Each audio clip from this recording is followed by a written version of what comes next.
Hi അസ്സലാമു അലൈക്കും, welcome back. Bread കൊണ്ടുള്ളൊരു സ്നാക്സാണ് കേട്ടോ ഉണ്ടാക്കുന്നത്. വീഡിയോയിലേക്ക് പോകും മുന്നേ എല്ലാവരും ഈ ചാനൽ സബ്സ്ക്രൈബ് ചെയ്ത് ബെല്ലൈക്കൻ എനേബിൾ ചെയ്ത് ഓൾ എന്ന ഓപ്ഷൻ ക്ലിക്ക് ചെയ്യണേ. എങ്കിലേ ഞാനിടുന്ന വീഡിയോസിൻ്റെ നോട്ടിഫിക്കേഷൻ നിങ്ങൾക്ക് ലഭിക്കുകയുള്ളൂ. പിന്നെ ഉരുളൻകിഴങ്ങ്, മല്ലിയില, കറിവേപ്പില, സവാള എന്നിവ എടുത്തിട്ടുണ്ട്. ഇതെല്ലാം ഉടച്ചെടുക്കുക കേട്ടോ ഉരുളൻകിഴങ്ങ്. ഞാൻ ഇതിന് മുന്നേ ഒരു സ്നാക്സ് ഉണ്ടാക്കിയിട്ടുണ്ടായിരുന്നു. ആ സ്നാക്സിൽ ബാക്കി വന്ന മസാലയാണ്. അപ്പോൾ ഞാൻ ഇതിങ്ങനെ കാണിച്ചു എന്നുള്ളൂ. ആ വീഡിയോ കാണാത്തവർക്ക് വേണ്ടിയിട്ടാണ് ഇതിങ്ങനെ കാണിച്ചത്. പിന്നെ ഇതിൽ ഞാൻ ഈ മസാല ബാക്കി വന്നപ്പോൾ അതുകൊണ്ട് ഒരു സ്നാക്സ് ആക്കാമെന്ന് വിചാരിച്ചിട്ട് ചെയ്തതാണ്. ഇതിലേക്ക് ഞാൻ ഉപ്പ് ചേർത്ത് കൊടുക്കുന്നുണ്ട്.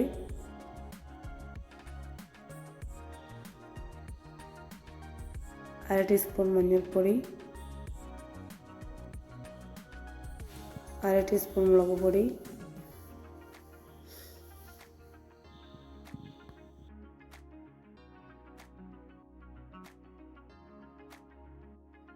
അര ടീസ്പൂൺ ഗരം മസാല എന്നിവ ചേർത്ത് ഇതിലേക്ക് കുറച്ച് ചീസാണ് ഇട്ട് കൊടുക്കുന്നത്. മൊസറല്ല ചീസാണ് ഇട്ട് കൊടുക്കണേ.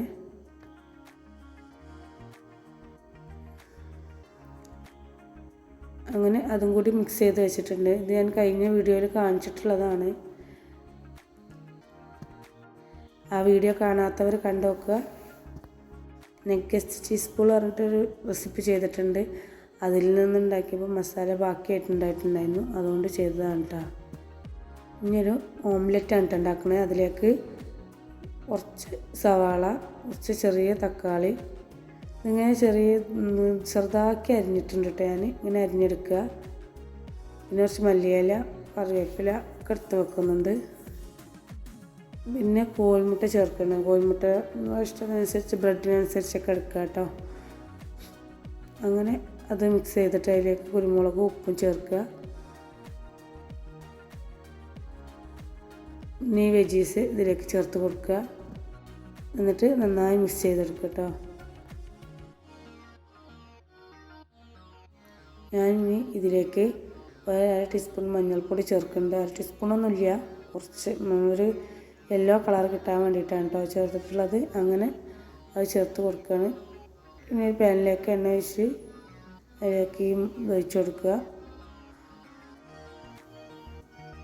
വലിയൊരു ഓംലെറ്റ് ആക്കിയെടുക്കുക. അതിലേക്ക് ബ്രെഡ് നിരത്തി വെച്ച് കൊടുക്കാനുള്ളതാണ് കേട്ടോ. അങ്ങനെ ചെയ്തെടുക്കുകയാണ്. അങ്ങനെ ബ്രെഡ് ഓരോന്നായി മുക്കിയിട്ട് ഇതിങ്ങനെ ഓരോന്നിങ്ങനെ കമിഴ്ത്തി വെച്ച് കൊടുക്കുകയാണ് ചെയ്യുന്നത്. എന്നിട്ട് ഓരോന്നായിട്ട് ഞാനിങ്ങനെ മറിച്ചിട്ട് കൊടുക്കുന്നുണ്ട്. ഇങ്ങനെ സെപ്പറേറ്റ് ആയിട്ടാണ് കേട്ടോ മറിച്ചിട്ടിട്ടുള്ളത്. അങ്ങനെ ഓരോന്നായിട്ട് മറിച്ചിട്ട് തിരിച്ചിട്ട് വേവിച്ചെടുക്കുക. എന്നിട്ട് ആ മസാലയില്ല, ഞാൻ നേരത്തെ ആദ്യം മറ്റേ ബാക്കി വന്ന മസാലയാണ് അത്. ആ മസാല ഞാൻ ഇതിന് മുകളിൽ ഇങ്ങനെ വെച്ച് കൊടുക്കുന്നുണ്ട്. ഉരുളക്കിഴങ്ങും ചീസൊക്കെ ഇട്ടിട്ടുള്ള മസാലയില്ല, ആ മസാലയാണ് കേട്ടോ വെച്ച് കൊടുക്കുന്നത്. അതിങ്ങനെ എല്ലാ ഇതിന് മുകളിലും ആക്കി കൊടുക്കുക.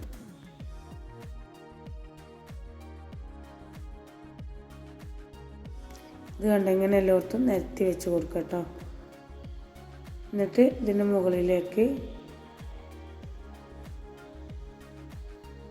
ഓരോ ബ്രെഡും കൂടി ഇങ്ങനെ അതിൽ മുക്കിയിട്ട് വെച്ച് കൊടുക്കണ്ടേ.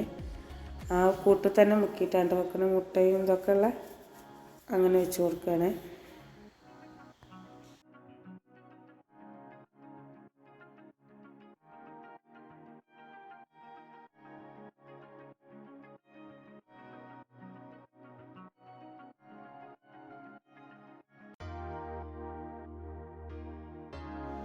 എന്നിട്ട് ഇതെല്ലാം കൂടി ഒന്നും കൂടി മറിച്ചിട്ട് കൊടുക്കുക, മറ്റു സൈഡും വേവാൻ വേണ്ടിയിട്ട്.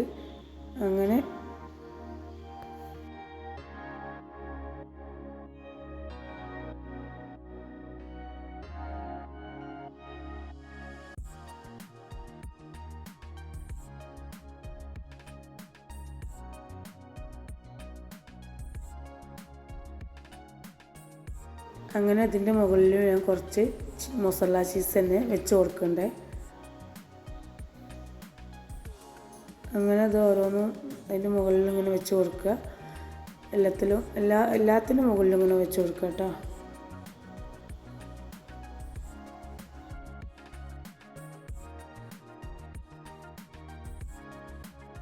ചെറു തീയിൽ വെച്ചിട്ട് വേണ്ടത് വേവിക്കാൻ, അല്ലെങ്കിൽ അത് കരിഞ്ഞു പോവും. അങ്ങനെ ചീസ് വെച്ചതിന് ശേഷം അതൊന്ന് മൂടി വെക്കുക കേട്ടോ. അത് കാണിക്കാൻ കഴിഞ്ഞില്ല. അതൊന്ന് മൂടി വെച്ചാൽ ഈ ചീസൊന്ന് മെൽറ്റാവുന്നത് വരെ വെച്ചാൽ മതി. പെട്ടെന്ന് തന്നെ ആയി കിട്ടും. മൂടി വെച്ചത് വീഡിയോ എടുക്കാൻ കഴിഞ്ഞിട്ടില്ലായിരുന്നു. അങ്ങനെ ഇവിടെ സ്നാക്സ് റെഡി ആയിട്ടുണ്ട്. ഇതിലേക്ക് കുറച്ച് സോസും മയോണൈസൊക്കെ ആക്കി കൊടുക്കണ്ട കേട്ടോ. ഞാൻ ബാക്കി വന്ന മസാല കൊണ്ട് ഇങ്ങനെ ചെയ്തതായിരുന്നു. പക്ഷെ ഇത്രയും ടേസ്റ്റ് ഉണ്ടാവുമെന്നൊന്നും വിചാരിച്ചില്ല. അടിപൊളി ടേസ്റ്റ് ആയിരുന്നു കേട്ടോ. എല്ലാവരും ഒന്ന് ഉണ്ടാക്കി നോക്കിക്കോ, അടിപൊളിയായിരിക്കും കേട്ടോ.